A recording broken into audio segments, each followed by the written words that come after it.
Hello and welcome to another lesson of عربي بالiPad. Today we're going to talk about gender, المؤنث والمذكر. Gender plays an important role in Arabic, much more so than in English. Let me show you. In Arabic, all nouns and adjectives have a gender.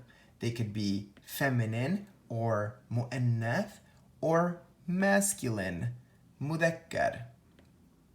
In English, words are not typically associated with a gender. For example, you say the house is big or the car is big. Notice the word big didn't change. This is not the case in Arabic. To say the house is big, you say البيت كبير. And to say the car is big, you say السيارة كبيرة. Notice that the adjective big changed based on the gender of the noun it was modifying. Since beit is masculine, we use the masculine adjective kabir. And since sayyara is feminine, we use the feminine adjective kabira. Given that gender is so important, you may be wondering, how do I determine the gender of a word? This is particularly difficult for non-native speakers. The good news is that it gets easier over time, so don't be discouraged. Let's go over some rules. There are 3 general ways of determining gender: names, biological gender, and assigned gender. Let's go over some Arabic names. Like in English, a person's name can be a useful indicator of gender. Alia is typically a woman's name, so the gender is feminine or mu'annath. Samir is typically a man's name, so the gender is masculine or mudhakkar. Like in English though, Arabic has some gender-neutral names like Jude, and in these cases you'll just have to know the person's gender. Another way of determining gender is by the role of the word itself.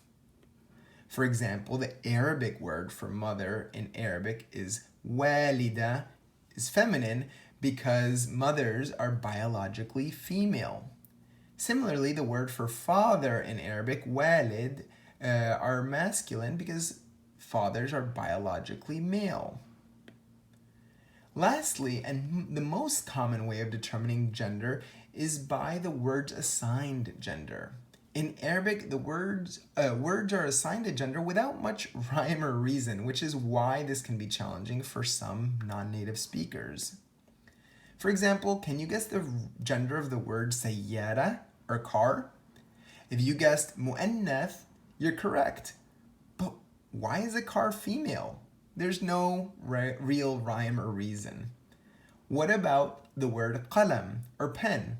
If you guessed mudhakkar, you're correct. Let's run through some examples. As I'm sharing these, see if you can identify a pattern. Let's start off with some masculine words. Kitab, book. Jazar, carrot. Bahar, beach. Daw, light. Manzil, house. And let's now think of some feminine words. Qutta, cat. Safina, boat. Shajara, tree. Samaka, fish. And mitraqa, hammer. There doesn't seem to be anything inherently masculine or feminine about these words, right? But see if you can find a clue in the way these words end. For example, sayyara, notice that it ends in a ta marbuta.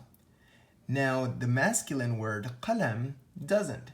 The ta marbuta ending is generally a helpful indicator for identifying feminine words. But beware of the ta marbuta. You can't always rely on it for knowing whether a word is feminine. For example, the word shams, or sun, does not end in a ta marbuta, but it is grammatically treated as feminine. Don't be discouraged. These irregular cases are pretty rare, but you should know that they're out there. Thanks for tuning in. Let me know what you guys think in the comment section below, and be sure to tune into our next lesson on interrogatives or el-su'al.